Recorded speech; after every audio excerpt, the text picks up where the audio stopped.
Assalamualaikum warahmatullahi wabarakatuh. Perkenalkan, nama saya Nida Sarina dengan NIM 205111578 dari kelas 3A Program Studi Pendidikan Masyarakat Angkatan tahun 2020. Saya akan menjelaskan tentang beberapa teori-teori belajar dan penerapannya. Untuk memenuhi ulangan tengah semester mata kuliah perkembangan peserta didik dengan dosen pengampu Ibu Devni Satria, SKM MPD. Sebelum mengetahui tentang teori-teori belajar dan penerapannya di kelas, alangkah lebih baiknya kita mengetahui terlebih dahulu apa itu belajar dan apa itu teori belajar. Apa itu belajar? Belajar merupakan suatu proses usaha sadar yang dilakukan oleh individu untuk suatu perubahan dari tidak tahu menjadi tahu, dari tidak memiliki sikap benar menjadi bersikap benar, kemudian dari tidak terampil menjadi terampil melakukan sesuatu. Belajar tidak hanya sekedar memetakan pengetahuan atau informasi yang disampaikan, namun bagaimana melibatkan individu secara aktif membuat ataupun merevisi hasil belajar yang diterimanya menjadi suatu pengalaman yang bermanfaat bagi pribadinya. Lalu, apa itu teori belajar? Teori belajar adalah suatu teori yang di dalamnya terdapat tata cara pengaplikasian kegiatan belajar mengajar antara guru dan peserta didik, perancangan metode pembelajaran yang akan dilaksanakan di kelas maupun di luar kelas. Ada 4 teori belajar. Yang pertama ada teori belajar behavioristik, yang kedua ada teori belajar humanistik, kemudian yang ketiga ada teori belajar kognitif, dan yang terakhir adalah teori belajar konstruktivisme. Teori belajar behavioristik. Apa itu teori belajar behavioristik? Teori belajar behavioristik adalah teori belajar yang mengedepankan perubahan perilaku siswa sebagai hasil dari proses pembelajaran. Terjadinya perubahan tingkah laku siswa ini diakibatkan oleh adanya interaksi antara stimulus dan juga respon. Dengan kata lain, teori belajar behavioristik atau teori behaviorisme ini berorientasi pada perilaku yang lebih baik. Jika siswa tidak menunjukkan perubahan setelah diberikannya pelajaran, maka menurut teori ini siswa tersebut tidak dapat dikatakan telah belajar dengan baik. Apa ciri-ciri teori belajar behavioristik? Dalam teori belajar behavioristik, semua tingkah laku manusia dapat dilihat dan ditelusuri dari bentuk refleks. Secara psikologi, teori belajar behavioristik dikenal sebagai sebuah teori pembelajaran yang didasarkan pada tingkah laku yang diperoleh dari pengkondisian lingkungan. Berikut ini adalah ciri-ciri teori belajar behavioristik. Yang pertama adalah teori belajar ini sangat mengutamakan pengaruh lingkungan. Kemudian yang kedua, para penganut teori behavioristik berpendapat bahwa hasil pembelajaran berfokus pada terbentuknya perilaku yang ingin dibentuk. Kemudian yang ketiga, teori ini lebih mementingkan pembentukan reaksi atau respon. Dan yang keempat, terlihat dengan jelas teori ini bersifat mekanis. Salah satu contohnya adalah jika melakukan kesalahan maka harus meminta maaf. Kemudian yang kelima, menganggap pelatihan itu adalah hal yang penting dalam proses pembelajaran. Jadi tidak heran kalau cara-cara seperti drilling mudah sekali ditemukan di kelas-kelas yang menerapkan teori belajar ini, yaitu teori belajar behavioristik. Seperti yang kita ketahui, bahwasanya di dunia ini mengandung dua hal yang berlawanan. Hal ini bermaksud yaitu teori behavioristik tidak selalu buruk dan tidak selalu baik. Berikut adalah kelebihan dan kekurangan pada teori belajar behavioristik. Beberapa kelebihan yang dimiliki oleh teori belajar behavioristik adalah yang pertama, siswa-siswa selalu dibiasakan untuk latihan dan praktik. Mereka dilatih untuk memiliki unsur-unsur kecepatan, spontanitas, kelenturan, refleks, dan daya tahan. Yang kedua, siswa didorong untuk berpikir linier dan konvergen. Kemudian yang ketiga, siswa dapat dengan mudah mencapai suatu target tertentu dalam pembelajaran. Kekurangan teori belajar behavioristik. Yang pertama yaitu siswa sangat dibatasi kreativitas, produktivitas, dan imajinasinya. Kemudian yang kedua, teori belajar behavioristik bersifat hanya berpusat pada guru, di mana ini bermaksud siswa bersifat pasif dan hanya mengikuti instruksi-instruksi yang diberikan oleh guru. Yang ketiga, pembelajaran menjadi kurang menyenangkan bagi siswa. Demikian yang keempat, siswa kadang mendapat hukuman verbal atau fisik. Hal ini tentu saja dapat berakibat buruk pada perubahan perilaku peserta didik. Salah satu contohnya adalah memberikan hukuman peserta didik yang melanggar aturan. Yang kelima, tidak mengakomodir kondisi belajar yang kompleks karena hanya beracuan pada stimulus dan respon. Contoh penerapan teori belajar behavioristik di kelas. Beberapa kegiatan di kelas yang dapat dikategorikan sebagai penerapan dari teori belajar behavioristik antara lain: yang pertama, guru menyusun materi atau bahan ajar secara lengkap, dimulai dari materi yang sederhana sampai yang kompleks. Kemudian yang kedua, guru lebih banyak memberikan contoh berupa instruksi selama mengajar. Yang ketiga, saat guru melihat ada kesalahan baik pada materi maupun pada siswa, maka guru akan segera memperbaikinya. Kemudian yang keempat, guru memberikan banyak drilling dan latihan agar terbentuk perilaku atau pembiasaan seperti yang diharapkan. Kemudian yang kelima adalah evaluasi berdasarkan perilaku yang terlihat. Yang terakhir, guru dituntut memiliki kemampuan memberikan penguatan baik dari sisi positif dan negatif. Teori belajar humanistik. Apa itu teori belajar humanistik? Teori belajar humanistik adalah pembelajaran yang memfokuskan pada seorang individu, di mana manusia menjadi pusat utama dalam pembelajaran. Teori ini berlandaskan pada belajar yang memanusiakan manusia. Tujuan utama dari teori humanistik adalah aktualisasi diri pada manusia atau siswa. Maksudnya di sini adalah siswa akan lebih tenang, mampu dan semangat belajar apabila setiap kebutuhannya bisa terpenuhi. Kebutuhan tersebutlah yang menjadi seorang manusia bisa merasa menjadi manusia seutuhnya. Karakteristik teori belajar humanistik. Yang pertama adalah memprioritaskan perspektif diri pada setiap diri individu. Kedua, mendahulukan peningkatan dalam self-control. Kemudian yang ketiga, memfokuskan pada fungsi afektif dan kognitif. Keempat, mementingkan adanya pengenalan diri dan self-image. Kelima, memfokuskan pembelajaran pada tekad dan motivasi pribadi siswa.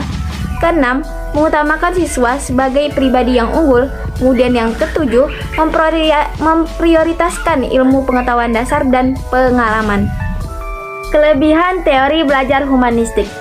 Pertama, siswa dengan sendirinya akan termotivasi dan merasa senang dalam belajar. Kedua, karena memahami jiwa dan pola pikir siswa, guru akan menerima mereka apa adanya. Ketiga, siswa memiliki pengetahuan yang bermakna. Keempat, teori humanistik memiliki karakter yang memfokuskan pada pengembangan sikap, kepribadian, mental, dan analitik. Kelima, siswa dalam jangka panjang bisa meraih potensi diri dengan baik. Keenam, salah satu ciri kesuksesan penerapan teori belajar humanistik adalah siswa merasa termotivasi dalam belajar. Ketujuh, siswa akan mempunyai pola pikir dan perasaan yang halus yang baru. Kedelapan, siswa akan memiliki mental yang kuat dan berkarakter, menjadi manusia seutuhnya, berani, kuat, bebas, dan bisa mengontrol kepribadiannya dengan penuh tanggung jawab. Kemudian yang terakhir adalah siswa akan lebih inovatif dalam menguasai pembelajaran dengan gampang. Kekurangan teori belajar humanistik. 1. Bagi siswa yang memiliki kecenderungan pasif dan kurang inisiatif dalam belajar, akan tertinggal dalam pembelajaran. Kedua, penerapan teori belajar akan tersendat bila siswa tidak didukung dengan motivasi dan lingkungan yang baik. Ketiga, penerapan teori akan susah untuk aktualisasikan dalam bentuk yang lebih efisien. Kemudian yang keempat, bagi siswa yang malas untuk mendalami potensi diri akan tertinggal dalam pembelajaran. Yang kelima, implementasi teori humanistik akan membuat siswa cenderung lebih mementingkan diri sendiri. Keenam, fungsi guru dalam pertumbuhan karakter siswa akan semakin berkurang. Kemudian yang ketujuh, faktor dari kesuksesan pembelajaran lebih berpengaruh atas tindakan siswa sendiri. Penerapan teori belajar humanistik. Pada penerapannya, guru di sini akan menjadi fasilitator, yang mana dalam teori humanistik memiliki fungsi sebagai berikut. Pertama, peka terhadap siswa yang kurang percaya diri dalam belajar sehingga guru akan memberikan motivasi. Selanjutnya, guru harus sudah tahu tentang jati diri dan mempunyai self-control agar bisa memahami siswa. Kemudian, guru harus mengetahui sifat-sifat siswa. Guru harus menjadi fasilitator dan mengarahkan dalam memperoleh referensi untuk belajar, lalu bisa beradaptasi dengan mudah bersama siswa. Dan pada implementasinya, teori ini memfokuskan pada proses daripada hasil. Berikut merupakan implementasi dan proses dari teori belajar humanistik. Pertama, memformulasikan misi belajar yang jelas.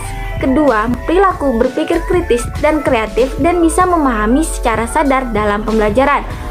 Kemudian, memotivasi perasaan siswa sehingga mereka bisa belajar secara mandiri. Kemudian yang terakhir adalah mencari jalan agar siswa proaktif dalam proses pembelajaran, menuntut siswa untuk bisa berkomitmen dalam menegakkan kejujuran dan kegembiraan. Teori belajar kognitif. Apa itu teori belajar kognitif? Teori belajar kognitif adalah teori yang dipakai untuk menjabarkan proses mental dan bagaimana seseorang atau siswa bisa terpengaruh oleh faktor internal dan eksternal untuk menghasilkan pembelajaran di dalam dirinya sendiri. Kemudian mengolahnya menjadi pengetahuan baru berdasarkan apa yang telah dipelajari oleh mereka di masa lalu. Maksudnya adalah teori ini menyatakan bahwa siswa pada saat pembelajaran dilaksanakan memiliki keterampilan, pengetahuan, ingatan, dan informasi mereka sendiri yang berasal dari yang mereka pelajari di masa lalu. Kemudian saat mempelajari sesuatu yang baru, siswa akan memproses dan membangun pemahaman mereka sendiri mengenai suatu topik berdasarkan pengalaman dan pengetahuan masa lalu mereka. Kelebihan teori belajar kognitif. Yang pertama adalah aktivitas dalam belajar akan lebih mandiri dan inovatif. Pada saat teori kognitif diaplikasikan, siswa akan secara tidak sadar diharuskan untuk lebih aktif dan kreatif karena siswa tidak hanya pasif duduk diam memperhatikan guru, namun mereka akan menerima pengetahuan sembari memikirkan sebuah gagasan untuk mengimplementasikan pengetahuan tersebut. Secara tidak langsung, mereka juga akan berpikir secara independen ketika mereka memperoleh tugas untuk diselesaikan. Kemudian yang kedua adalah teori kognitif bisa membuat siswa menguasai bahan belajar dengan mudah. Ini karena sistem yang ada pada teori kognitif mengajarkan bahwa siswa untuk aktif dalam pelaksanaan belajar. Mereka bisa terpacu karena sudah diajari cara belajar dan cara menghafal serta memahami dan menyimpan pengetahuan. Kelemahan teori belajar kognitif. 1. Teori ini tidak bisa diaplikasikan di semua jenjang pendidikan. 2. Akan membutuhkan tenaga ekstra bila dilaksanakan pada tingkat atas. 3. Teori tentang intelijensi masih belum rampung dibahas oleh para ahli. Contoh kegiatan pembelajaran kognitif di kelas. 1. Membuat permainan untuk menghafalkan sebuah puisi, lagu, atau fakta. 2. Minta siswa untuk membuat jurnal tentang apa saja yang telah mereka lakukan dan pelajari dari hari ke hari atau minggu ke minggu. 3. Siswa bisa mendemonstrasikan proyeknya di depan kelas. 4. Minta siswa untuk membuat permainan belajar mereka sendiri ketika mereka sedang akan memahami sebuah fakta atau subjek. 5. Minta siswa untuk menjabarkan teori atau masalah pembelajaran kepada siswa lain dan mengajarkan teori atau masalah tersebut kepada mereka. 6. Buat daftar pertanyaan di papan tulis lalu minta siswa untuk menjawab dan mempelajari mengenai cara berpikir mereka. Dalam menerapkannya, guru harus bisa menekankan secara harus kepada siswa agar mereka mau mempelajari yang memang harus dilakukan. Teori belajar konstruktivisme. Apa itu teori belajar konstruktivisme? Teori belajar konstruktivisme adalah teori belajar yang mengedepankan kegiatan mencipta serta membangun dari sesuatu yang telah dipelajari.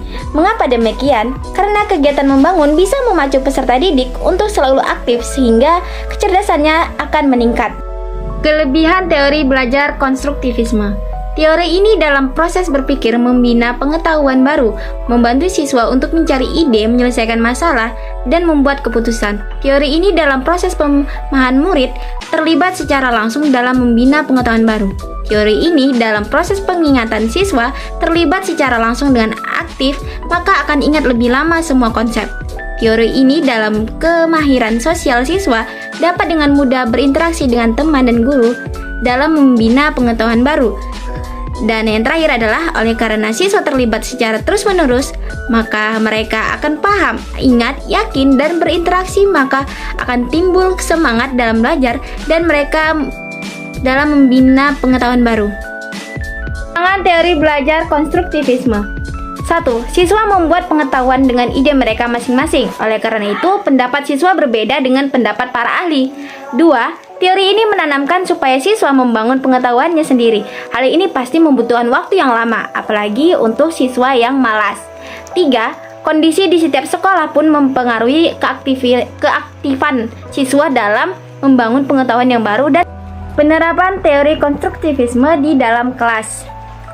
1. Mendorong kemandirian dan inisiatif siswa dalam belajar.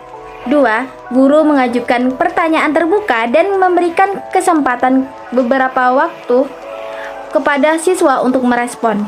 3. Mendorong siswa berpikir untuk tingkat tinggi. 4. Siswa terlibat secara aktif dalam dialog ataupun diskusi dengan guru dan siswa lainnya.